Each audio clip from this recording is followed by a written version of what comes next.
everybody, and welcome to a new week. I'm Jeremy Cordeaux. Peter Clayton's behind the camera. Welcome to the garage and the court of public opinion for another week of podcasts and, of course, Facebook pages. We had a lot of fun on Friday with our live streaming, jeremycordeaux.com from the dining room table. Frank Pangello was a special guest. Frank, wonderful journalist, now a politician. He was my producer for a few years there as well, back at the old 5DN. And Willsy, Ann Wills, came along and entertained us this coming week. Look, I'll tell you closer to Friday who our guests are. Well, I know, no, I won't go there. I'll save it up.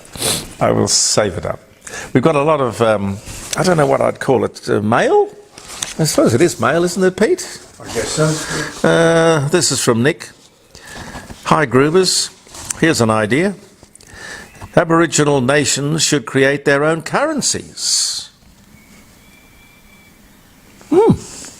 Their own currencies. Then they can buy anything from whoever they want to accept it as payment. Think of the prosperity as they trade with each other and are free of the colonialists' dollar for commerce and welfare. Yeah. The government doesn't need to take it. The government doesn't need to take it because the nations don't pay tax anyway. Win-win. All right, Nick. Lateral thinking. Okay. What else is there that's around? I've been trying to think of that movie about the drug dealers in Turkey years ago. It was a horrific movie. I left a impression upon me, I can tell you. Do you remember what that was, Pete? Yeah, I know. It's on the tip of my tongue, but no, I can't just... It was a... Hotel, was it Hotel something? Could have been. But it was about somebody who found himself dragged into being a drug smuggler, didn't want to be, didn't think he was. If you can be an accidental drug smuggler, I don't know, but do not do it in Turkey. The reason I bring that up is this. Cryptocurrency boss has been jailed in Turkey. He defrauded investors of millions of dollars. Prosecutors called for a hefty sentence. Well, I tell you, a cryptocurrency boss has been jailed for, Pete, how many years do you think he got? In Turkey? Did he get 20 or something? No. How many? That's a light sentence. He got 11,196 years. Don't do anything wrong in Turkey. No. A cryptocurrency boss has been jailed for 11,196 years after swindling investors out of millions of dollars. His name was Farouk Faithozar, founder of Thodex. Sentenced to 11,196 years in prison despite prosecution request for a 40,000-year sentence. Well, I think he might die. I think he might die in prison. I think he might be grateful to die in prison. If I know anything about Turkish prisons, the Turkish high school dropout was 22 when he started his own business. But on Thursday, he was found guilty of money laundering, fraud, and organised crime. Oh, boy. Then there are a few other things here. Might get to those later. I know that I want to talk to you about the day, of course. It's September 11, the 11th of September, we'd call it. Americans call it 9/11. Of course, the tragedy of the Twin Towers. But some interesting things that we remember this day for. One of them, 17 1773, Benjamin Franklin writes, "There was never a good war or a bad peace. Never a good war and never a bad peace." And all the 9/11 stuff we'll come to later.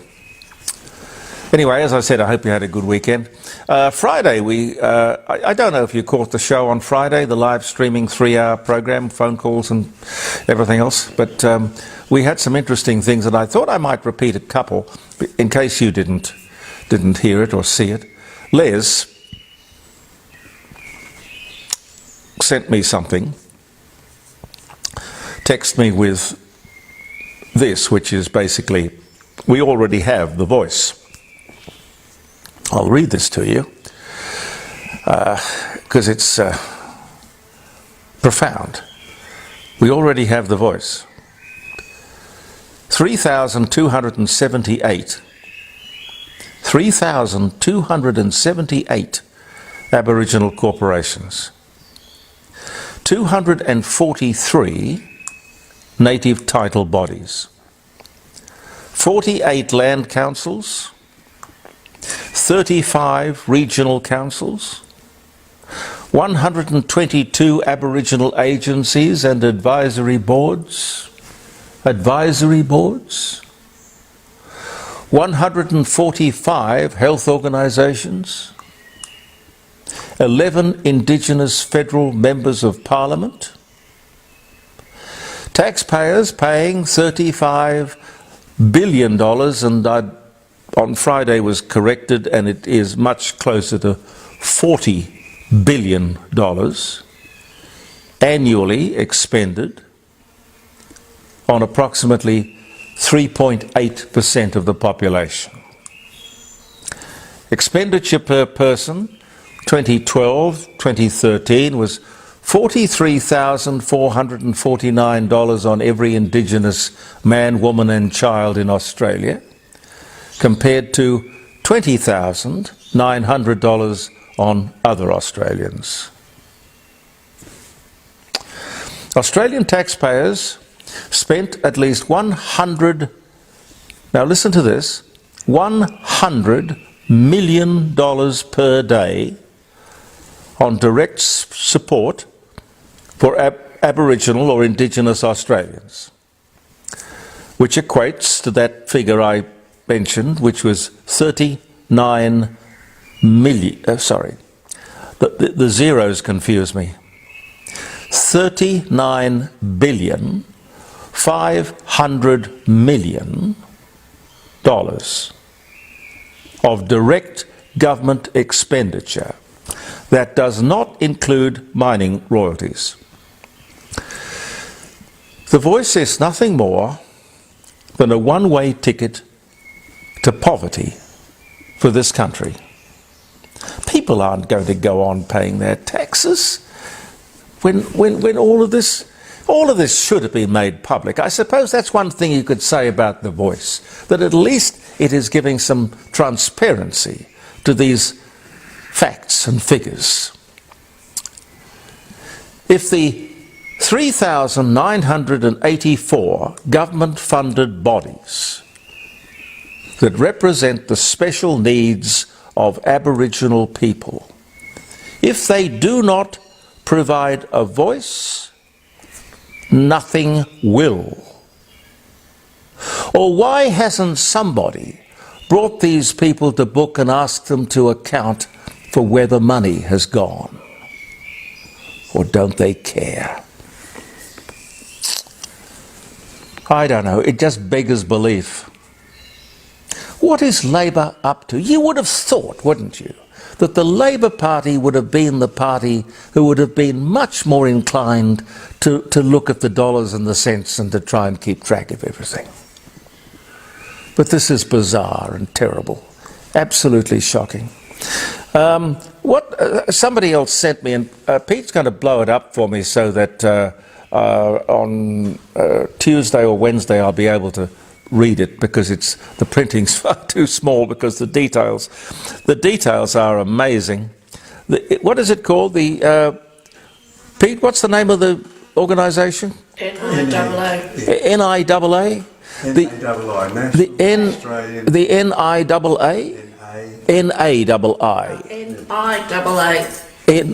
NIAA. Well, whatever the hell it is. I will read it to you when I have it in front of me, because it makes for absolutely confronting information. And that this has been available and no one has seen fit to put it out in the public arena? Did they think they'd get away with that? That nobody would sort of send it to somebody like me and say, hey, Jeremy, why don't you read this to your people, your flock, your audience? Why don't you inform people? Did somebody think that wouldn't happen?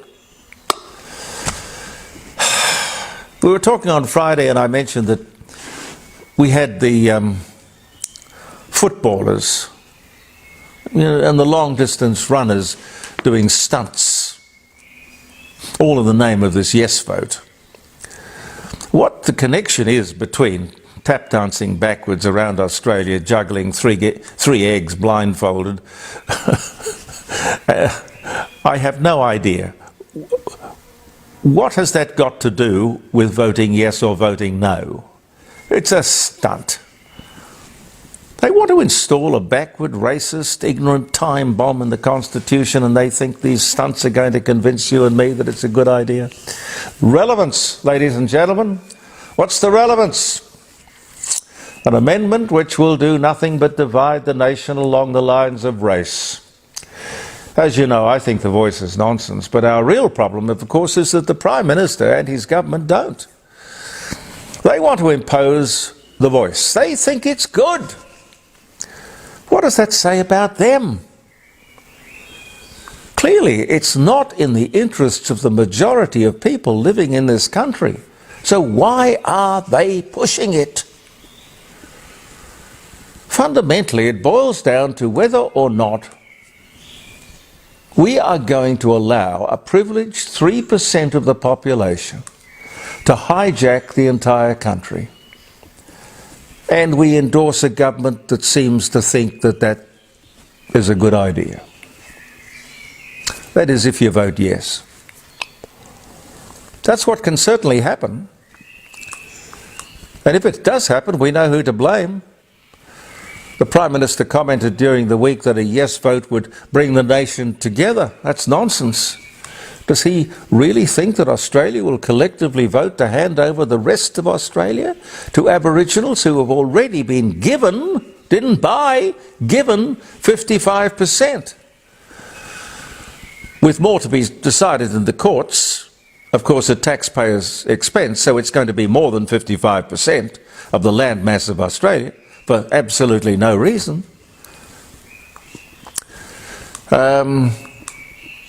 Caroline, you brought me down something? Oh, you forgot it.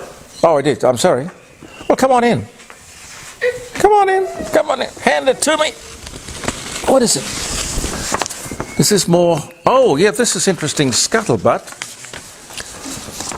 I must tell you. I don't know what sort of credibility we can hang on it, but the American press is hanging something on it. Former Secret Service agent Paul Landis said that he plucked the so-called magic bullet from the JFK limo and placed it on his hospital stretcher as they took him away. A former Secret Service agent who was with the President John F. Kennedy, when he was assassinated in Dallas nearly 60 years ago, has raised new questions about the infamous magic bullet theory, which of course is really the theory of a second shooter.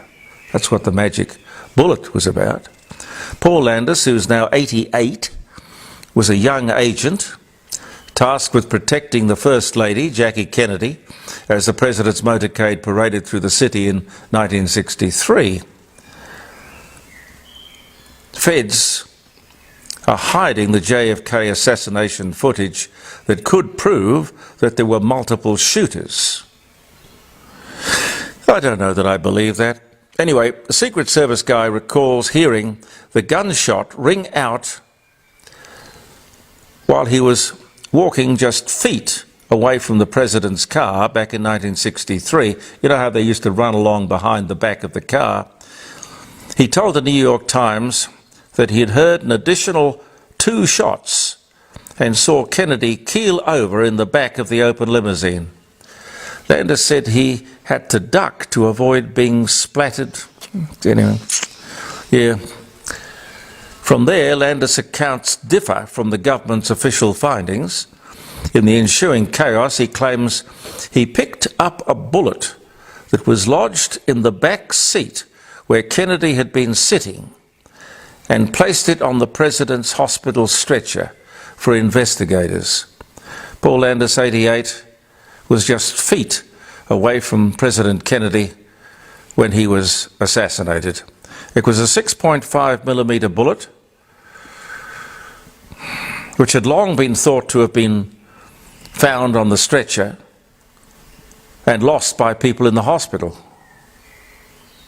Dubbed the magic bullet, I guess because it disappeared.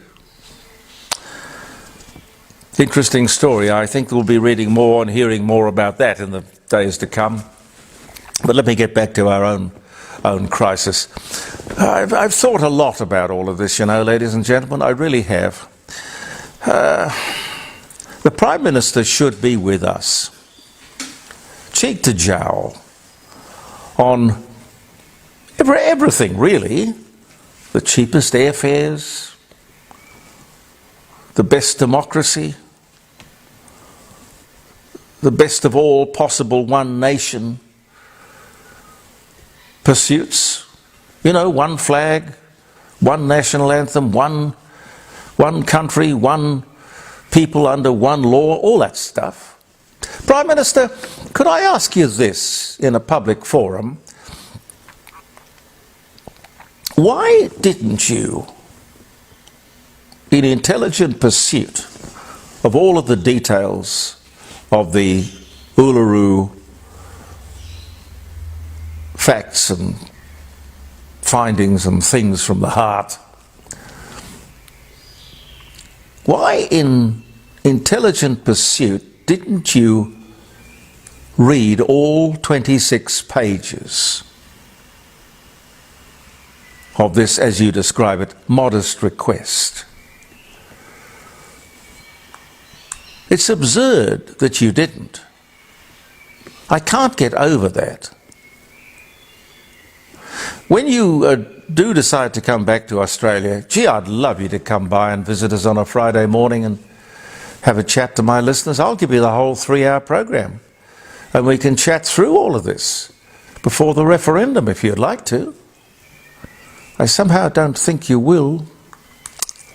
I was looking at an ad on television for the referendum, and it's running all the time, so you won't have any trouble finding it. It was an ad for the referendum. It says right up front, it just says, the Constitution sets out how Australia will be governed. Okay? That's what it says, right up front of the ad. This is telling us, for those people who don't know, and I'm one of them because, you know, I haven't read the Constitution, bits of it, yes, but most of us haven't. I'm sure very few Aboriginals have, yet they seem to have this great interest in it. The Constitution sets out how Australia will be governed. I will not, and you should not, allow 3% of the population to determine how Australia will be governed. It is as simple as that. It really is.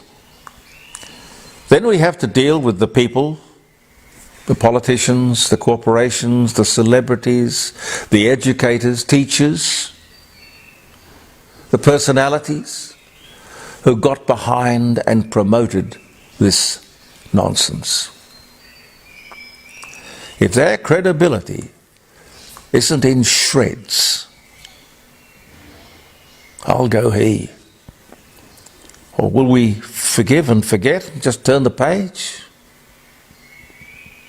I don't know.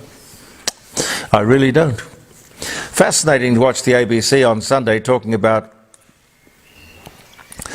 ways of turning around the polls. Don't know how you turn around a poll. The ways we could turn around the polls. Because clearly the yes vote is not going to win, according to these polls. But instead of the ABC simply reporting the polls, reporting what's going on, they have gone from campaigning for the yes vote to now advising on tactics. Do you believe it?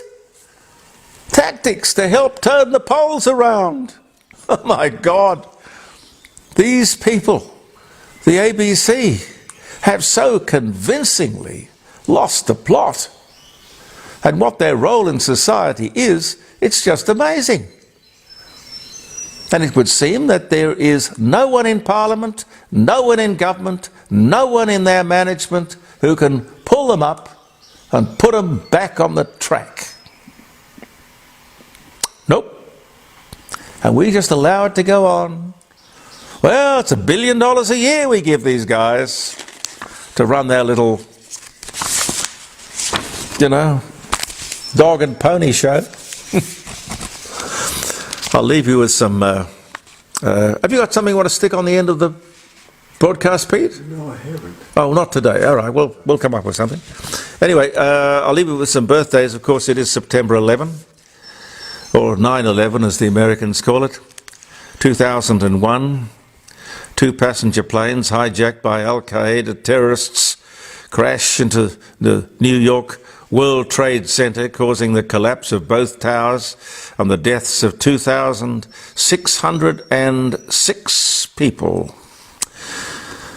David Angel, American sitcom creator. He was the guy who created Frasier, the sitcom Frasier. Died aboard the plane in a terrorist attack on the World Center. He was 55. John P. O'Neill, American anti-terrorist expert and FBI agent, dies as head of security in the terror attack on the World Trade Center. He was just 49. Same year, obviously, same day. Attempt by passengers and crew of the United Airlines Flight 93 to retake control of the hijacked plane from terrorists caused the plane to crash in a field in Pennsylvania, killing 64 people on board. That's the Let's Roll guy. Yeah.